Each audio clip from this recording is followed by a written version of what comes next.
റോബിൻജി, ഈ കായിക താരങ്ങളെല്ലാവരും തന്നെ ഉത്തേജക മരുന്നുകൾ ഉപയോഗിക്കുന്നതിനെക്കുറിച്ച് നമ്മൾ നിരന്തരം വാർത്തകൾ കേൾക്കാറുണ്ട്. പ്രത്യേകിച്ച് ഒളിമ്പിക്സ് ഉൾപ്പെടെയുള്ള ഇതുപോലെയുള്ള മത്സരങ്ങളൊക്കെ വരുമ്പോഴായിരിക്കും കൂടുതൽ ഇതൊക്കെ കേൾക്കുന്നത്.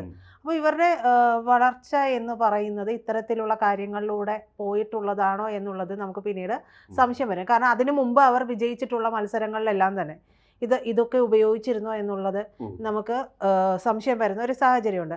പക്ഷെ വേറൊരു കാര്യം കൂടിയുണ്ട്, ഇവർക്ക് ആരാണ് ഇത് എത്തിച്ചു കൊടുക്കുന്നത്? ഇതിന് പിന്നിൽ അവരെ പ്രലോഭിപ്പിക്കുന്നത് ആരാണ്? അതും ചിന്തിക്കേണ്ട വിഷയമാണ്. അപ്പോൾ ഇവര് ബോഡി മെയിൻറ്റെയിൻ ചെയ്യുക എന്ന് പറയുന്നത്, ഇവരുടെ ബോഡി മെയിൻറ്റെയിൻ ചെയ്തുകൊണ്ടേയിരിക്കണം ഇവരെപ്പോഴും. ബൾക്കി ആയി കഴിഞ്ഞിട്ടുണ്ടെങ്കിൽ ഇവരുടെ പ്രവർത്തനങ്ങളെല്ലാം ബാധിക്കും. അപ്പൊ ജാഗ്രതയോടെ ചെയ്യേണ്ട ഒരു കാര്യം. അതെ, ഫിറ്റ് ആയിരിക്കണം ഇവരെപ്പോഴും എന്നാണ് പറയുക. അങ്ങനെ ഫിറ്റായി മാറുകയും നമുക്ക് നല്ല മെസ്സേജസ് തരികയും ചെയ്യുന്ന ഒരുപാട് കായിക താരങ്ങളൊക്കെ ഉണ്ട്.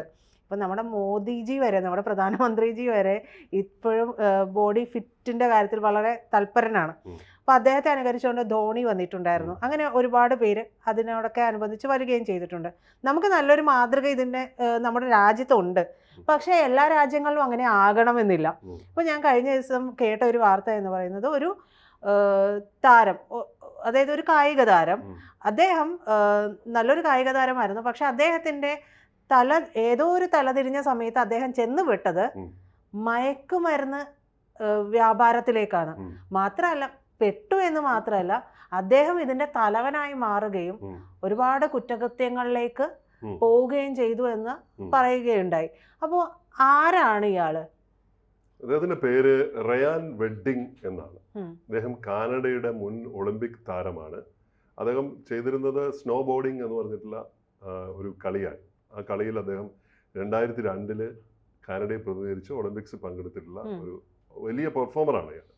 അപ്പൊ ഇതാണ് അദ്ദേഹത്തിന്റെ കായികപരമായിട്ടുള്ള പശ്ചാത്തലം എന്ന് പറയുന്നത്. ഏതാണ്ട് 2-3 വർഷം മുമ്പ്, 2002 അതെ, ഏതാണ്ട് ഇപ്പം 2002, 10, 22, 10, 13 വർഷമായി. ഈ 13 വർഷത്തിൽ ഒരു കായിക താരത്തെ സംബന്ധിച്ച് കായിക രംഗത്ത് നിന്ന് 2002 പങ്കെടുത്തതിന് ശേഷം ഏതാനും വർഷങ്ങൾ കഴിഞ്ഞിട്ടാണ് അദ്ദേഹം വിരമിച്ചത്.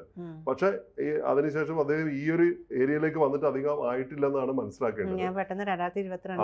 അല്ല, പക്ഷെ ഇദ്ദേഹം ഇങ്ങനെ ഒരു കായിക രംഗത്ത് നിന്ന് വിരമിച്ചിട്ട് മയക്കുമരുന്ന് കടത്തിലേക്ക് ഒരാൾ തിരിയുന്നു എന്ന് പറയുമ്പോൾ അയാളുടെ ഒരു മാനസികമായിട്ടുള്ള ഒരു കാഴ്ചപ്പാട് എങ്ങനെയാണെന്ന് എനിക്ക് മനസ്സിലാവുന്നില്ല. വൈരുദ്ധ്യമുള്ള ഒരാളാണ്. ഭയങ്കര സിനിമാറ്റിക് ആയിട്ടുള്ള ഒരു ജീവിതമാണിത്. അപ്പം നമ്മുടെ ചില ആക്ഷൻ സിനിമകളിലൊക്കെ ചിലപ്പം വളരെ വളരെ പാവത്തെ പോലെ ജീവിക്കുന്ന ഏതെങ്കിലും തരത്തിലുള്ള പുരോഹിത ജോലിയൊക്കെ ചെയ്യുന്ന ചില ആളുകളൊക്കെ ക്രിമിനൽ പശ്ചാത്തലത്തിലേക്ക് ആയി മാറുന്നു എന്നൊക്കെ പറയുന്നത്, എന്തുകൊണ്ട് അവരങ്ങനെ ആയി മാറുന്നു എന്നൊക്കെ പറയുമ്പോഴാണ് നമുക്ക് ആ കഥ നമുക്ക് ഇഷ്ടമാവുന്നത്. അയാളെ സമൂഹം അല്ലെങ്കിൽ അയാളെ ചുറ്റുമുള്ള ലോകം അയാളെ അങ്ങനെ ആക്കി തീർക്കുകയായിരുന്നു എന്ന് പറയുന്നത്. ഇവിടെ അങ്ങനെയല്ല. ഇവിടെ അയാൾ നേരെ ഈ പതുക്കെ കൊക്കൈൻ കടത്തിലേക്ക്, മരിജുവാനയുടെ കൃഷിയിലേക്ക് അയാൾ കടന്നു. ഈ സംഭവത്തിന് ശേഷം മരിജുവാന കൃഷിയിലേക്ക് കടന്നിട്ട് ദ വെഡ്ഡിങ് ക്രിമിനൽ ഓർഗനൈസേഷൻ എന്ന് പറഞ്ഞിട്ടുള്ള ഓർഗനൈസേഷൻ തന്നെ അദ്ദേഹം ഉണ്ടാക്കി. അതാണ് റയാൻ വെഡ്ഡിങ് എന്ന് പറയുന്നത്. ഒരു ഓർഗനൈസേഷൻ തന്നെ അദ്ദേഹം ഉണ്ടാക്കി. അപ്പോൾ വടക്കേ അമേരിക്കയുടെ ഏറ്റവും വലിയ മയക്കുമരുന്ന് കള്ളക്കടത്ത് സംഘങ്ങളിൽ ഒന്നാണ് ഇന്നിപ്പോൾ വെഡ്ഡിങ് സിൻഡിക്കേറ്റ് എന്ന് പറയുന്നത്. അപ്പം ഈ ക്രിമിനൽ എന്റർപ്രൈസ് എന്നാണ് FBI ഇതിനെ വിശേഷിപ്പിക്കുന്നത്. വെച്ചാൽ സ്ഥാപനവൽക്കരിക്കപ്പെട്ടു. വലിയ ബൃഹത്തായ ഒരു സ്ഥാപനമാണ് അത്. ഞാൻ അതിലേക്ക് വരാം. അവരെന്താണ് അവരുടെ അന്താരാഷ്ട്ര മയക്കുമരുന്ന് കള്ളക്കടത്തുമായിട്ട് എന്തൊക്കെയാണ് അവർ ചെയ്യുന്നത് നോക്കുമ്പോഴാണ് സിൻഡിക്കേറ്റിന്റെ വലിപ്പം അറിയുക. മെക്സിക്കോ വഴി അവര് അമേരിക്കയിലേക്കും കാനഡയിലേക്കും ടൺ കണക്കിന് കൊക്കൈൻ കടത്തുക. എന്ന് വെച്ചാൽ എത്രയാ? ഏകദേശം ഒരു വർഷം 60 ടൺ കൊക്കൈൻ കടത്തുന്നതാണ്. 60 ടൺ കൊക്കൈന്, ഒരു പൊടി കൊക്കൈൻ നമ്മുടെ ഉള്ളിൽ ചെന്നിട്ടുണ്ടെങ്കിൽ നമ്മൾ ഒരു മനുഷ്യന്റെ അത് എത്രത്തോളം സ്വാധീനം ചെലുത്തുന്നു എന്ന് പറയുമ്പോൾ അത് അമേരിക്കൻസിനെയും കാനഡിയൻസിനെയും എങ്ങനെയാണ് അത് കാർന്ന് തിന്നുകൊണ്ടിരിക്കുന്നത് മനസ്സിലാക്കാൻ കഴിയുന്ന ഒരു കാര്യമാണല്ലോ. ഇപ്പൊ നമ്മള് ഇദ്ദേഹത്തിന്റെ അത് മാത്രമല്ല, ഇദ്ദേഹം ക്രൂരമായ കൊലപാതക പരമ്പരകളിൽ ഏർപ്പെട്ടിട്ടുണ്ട്. അപ്പൊ അദ്ദേഹത്തിന്റെ ബിസിനസ് തടസ്സം നിൽക്കുന്ന ആൾക്കാരെ, ചതിക്കുന്ന ആൾക്കാരെ, ഈ ചതിക്ക് മറുചതി എന്നാണ്. ചതി എന്ന് പറഞ്ഞ സാധനം ഇത്തരം സംഘങ്ങളിൽ ഇല്ല എന്നാണ്. പിന്നെ അവർ വകവരുത്തി കളയും. അപ്പൊ അങ്ങനെ ഉള്ള ആൾക്കാരെ വകവരുത്താൻ മടിക്കാറേ ഇല്ല. അപ്പൊ കാനഡയിലെ ഒണ്ടാറിയോ എന്ന് പറഞ്ഞ സ്ഥലത്ത് ജഗ്ദാർ സിംഗ്, ഹർഭജൻ കൗർ എന്ന് പറഞ്ഞ ദമ്പതികളെ ആള് മാറി കൊന്നു. അവര് ക്രിമിനൽ സംഘത്തിൽപ്പെട്ട ആളുകളാന്ന് വിചാരിച്ചിട്ട് ആള് മാറിപ്പോയി. അപ്പൊ ആ യഥാർത്ഥ ലക്ഷ്യം മാറിപ്പോയി. ആ കേസ് നിലവിലുണ്ട്. ഇതൊക്കെ പുറത്തു വരുന്ന കേസുകളാണ് കേട്ടോ. 100 കണക്കിന് കേസുകൾ അല്ലാത്തതുണ്ട്, ഉറപ്പായിട്ടുണ്ട്. അപ്പം നിരവധി കൊലപാതകർ ഉണ്ട്. അപ്പൊ ഇവരുടെ ഓപ്പറേഷൻ രീതികൾ തന്നെ അവരെ വിളിക്കുന്നത് തന്നെ എൽജഫെ എന്നാണ്. എൽജഫെ എന്നൊരു പേര്. രണ്ടാമത്തെ പേര് ജയന്റ് എന്നാണ്. ഇദ്ദേഹത്തിനെ ഈ അണ്ടർവേൾഡിൽ വിളിക്കുന്നതാണ്. അടുത്ത പേരാണ് ഏറ്റവും രസം, പബ്ലിക് എനിമി എന്നാണ് അവരെ വിളിക്കുന്നത്. പബ്ലിക് എനിമിയാണ്, അതോ ലോകത്ത് വിളിക്കുന്ന പേരാണ്. അപ്പൊ നമ്മുടെ നാട്ടിലുമുണ്ട് ഇത്തരത്തിലുള്ള പബ്ലിക് എനിമികൾ, നമ്മൾ കാണാത്ത എനിമികളുണ്ട്. ഞാനിപ്പോ കഴിഞ്ഞ ദിവസം ഒരു പഴയകാല കേരളത്തിലെ വലിയൊരു ഗുണ്ടാ നേതാവിന്റെ ഒരു ഇന്റർവ്യൂ ഉണ്ട്. അദ്ദേഹം ഗുണ്ടാ പ്രവർത്തനങ്ങളൊക്കെ നിർത്തിയെന്ന് പറഞ്ഞുകൊണ്ടാണ് ഇത് ഈ വീഡിയോ കാണുന്നത്. അപ്പൊ അദ്ദേഹം അതിനകത്തൊരു കാര്യം, ശ്രദ്ധേയമായ ഒരു കാര്യം പറയുന്നത്, ഈ ക്രിമിനൽ സംഘങ്ങൾ തമ്മിലുള്ള ഏറ്റുമുട്ടലുണ്ടല്ലോ, ആ ഏറ്റുമുട്ടൽ ഇവരിപ്പോൾ അവസാനിപ്പിച്ചിരിക്കുന്നു. കാരണം പരസ്പരം കൊല്ലാനും ചാവാനും വേണ്ടി നടക്കുന്നത് ശരിയല്ല എന്ന് മനസ്സിലാക്കിയിട്ട് മാറിയ കാലത്ത് അവരത് അവസാനിപ്പിച്ചിട്ട് പകരം ഇപ്പോൾ പുതിയ ബിസിനസ്, മയക്കുമരുന്ന് വ്യാപാരത്തിലേക്ക് ഇവർ വളരെ സജീവമായിട്ട് കടന്നിരിക്കുന്നു. അവർക്കിടയിൽ രാഷ്ട്രീയക്കാരും മറ്റു ആൾക്കാരും ഒക്കെ അടങ്ങുന്ന ഒരു നെക്സസ് ഉണ്ട്, ഒരു കാർട്ടൽ വർക്ക് ചെയ്യുന്നുണ്ട്. അത് അതിശക്തമാണ്. എന്ന് വെച്ചാൽ നമ്മുടെ നാട്ടിൽ നമ്മുടെ കുട്ടികളെ പിടികൂടാനായിട്ട് ഇത്തരത്തിലുള്ള കാർട്ടലുകൾ ഇവിടെയും റയാൻ വെഡിങ്ങിനെ പോലുള്ള ആളുകൾ, കൊച്ചു കൊച്ചു റയാൻ വെഡിങ്ങുമാർ ഇവിടെയും ഉണ്ട് എന്നാണ് മനസ്സിലാക്കേണ്ടത്. പക്ഷെ ഒരു സന്തോഷം എന്താ വെച്ചാൽ, ഇപ്പൊ കഴിഞ്ഞ ദിവസം പ്രജിത തന്നെ ആ കാര്യം എടുത്തു പറയുകയുണ്ടായി. നമ്മുടെ കുട്ടികളുടെ എന്ത് ക്ലബാണ്? ഭജൻ ക്ലബ്ബ്. എന്താണ് ഭജൻ ക്ലബ്ബ് എന്ന് പറയുമോ? അതായത് ഇപ്പോ ഈ പബ്ബുകൾക്ക് പകരം ഭജൻസ് ചൊല്ലുക, പകരം ഇവരുടെ കയ്യില് മദ്യത്തിനൊക്കെ പകരം ചായ, മോരും വെള്ളം, ഇതൊക്കെയാണ് ഉണ്ടാവുക. അപ്പൊ ഭക്തിയുടെ ഒരു ലെവലിലേക്ക് ഇവർ മാറുന്നു എന്നുള്ളത്, അതായത് മറ്റുള്ള അതെ അതെ കൊച്ചിയിലൊക്കെ ഭജൻ ക്ലബ്ബ് ഇപ്പൊ കേരളത്തിൽ ഉടനെ വരാനുള്ള സാധ്യതകളുണ്ട്. വരട്ടെ എന്നുള്ളത് തന്നെയാണ് നമുക്കും പറയാനുള്ളത്. അതെ അതെ. ഞാനിപ്പോ ഞാൻ അന്ന് ഒരു കാര്യം ശ്രദ്ധയിൽപ്പെട്ടത് അതുകൂടി ഓർക്കുകയാണ്. ഇപ്പോ എനിക്കറിയാവുന്ന ഒരു കേരളത്തിലെ കൊച്ചിയിലെ ഒരു വലിയ പ്രശസ്തമായിട്ടുള്ള ഒരു ജിംനേഷ്യത്തില് അവിടെ പഠിക്കാൻ വരുന്ന, അവിടെ ജിംനേഷ്യത്തിൽ പങ്കെടുക്കാൻ വരുന്ന കുട്ടികളുണ്ട്, ജെൻസി. ആ ജെൻസി എല്ലാവരും കൂടെ അവര് വീക്കെൻഡിൽ അവർ ആഘോഷം സംഘടിപ്പിക്കും.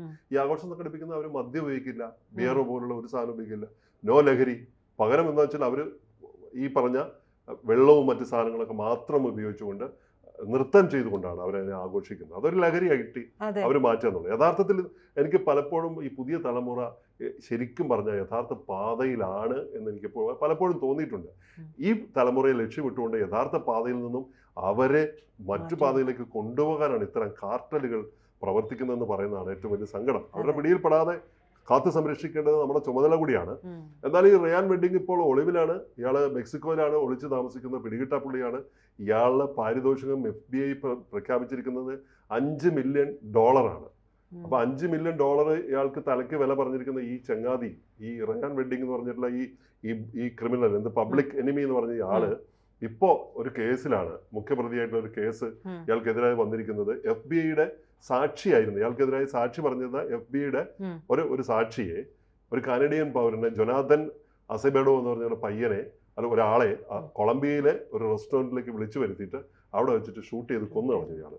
അപ്പൊ ഇതാണ് ഇയാൾക്കെതിരായിട്ടുള്ള വലിയ ഒരു കുറ്റമായിട്ട് ഇയാളിപ്പം അന്വേഷിച്ചുകൊണ്ടിരിക്കുന്നത്. ഇത് നിരവധി കുറ്റങ്ങളുണ്ട്. അപ്പൊ അതിനകത്ത് രസം എന്ന് വെച്ചാൽ നമ്മുടെ BA ആളൂരൊക്കെ പോലൊരു ചെങ്ങാതി ഇവിടെയുണ്ട്, ദീപക് പരത്കർ എന്നാണ് ആ വക്കീലിന്റെ പേര്.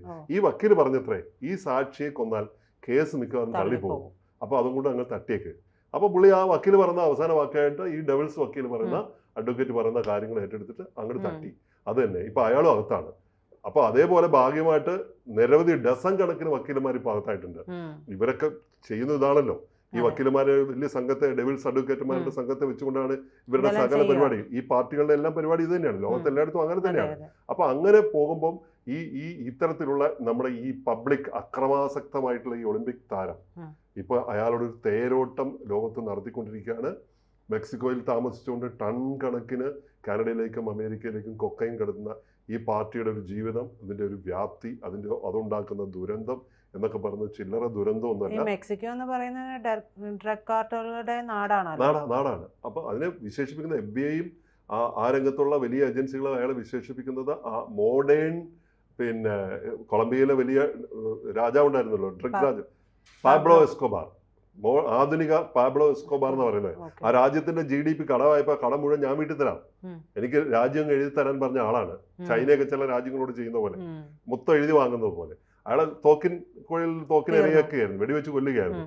ഇയാളുടെയും വിധി അത് തന്നെയായിരിക്കും. എന്തായാലും ലോകത്തിന്റെ മുന്നിൽ നല്ല വാർത്തെടുക്കുന്ന, നല്ല അഭിമാന താരമായിട്ട് മാറേണ്ടിയിരുന്ന, അല്ലെങ്കിൽ പുതിയ തലമുറ ഇനിയും ഈ പറയുന്ന ഈ റൈഡിങ്ങിലൊക്കെ വാർത്തെടുക്കേണ്ടിയിരുന്ന ഉത്തരവാദിത്വ ബോധമുള്ള ഒരു കായിക താരം അയാൾ നേരെ ഓപ്പോസിറ്റ് മയക്കുമരുന്നിൻ്റെ പിടിയിലായി, മയക്കുമരുന്ന് രാജാവായി, പുതിയ തലമുറയെ തകർക്കുന്ന പബ്ലിക് എനിമിയായി മാറിക്കൊണ്ടിരിക്കുന്ന ഈ കഥ നമുക്കൊക്കെ ഒരു പാഠമായിരിക്കേണ്ടതാണ്. നമ്മുടെ ഇടയിലൊക്കെ ഇത്തരത്തിലുള്ള പബ്ലിക് എനിമികളുണ്ട്. അവർക്കെതിരെയൊക്കെ നമ്മൾ സൂക്ഷിക്കേണ്ടതാണ്. നാളെ ഇയാളുടെ ജീവിതം ചിലപ്പോൾ പബ്ലിക് എനിമി എന്ന പേരിൽ സിനിമയൊക്കെ ആയേക്കാം. അത് ഗ്ലോറിഫൈ ചെയ്തിട്ടൊക്കെ ഉണ്ടാവാം. പണമുണ്ടല്ലോ കാര്യങ്ങളൊക്കെ. ഹോളിവുഡിൽ അത്തരം കാര്യങ്ങളൊക്കെ കിട്ടാൻ ആഗ്രഹിക്കുന്നുണ്ടാവാം. പക്ഷെ എങ്കിൽ പോലും ഇതൊന്നും അതിന് കാണേണ്ടത് അങ്ങനെയല്ല. കാണേണ്ടത് വേറൊരു കണ്ണിലൂടെയാണ്. ജാഗ്രത ഉണ്ടാവണം എന്നാണ് ഇപ്പോൾ പറയാനുള്ളത്. കൂടുതൽ വാർത്തകളും വിശേഷങ്ങളും നിങ്ങളിലേക്ക് എത്താൻ ABC മലയാളം സബ്സ്ക്രൈബ് ചെയ്യുക, ബെൽ ബട്ടണും അമർത്തുക.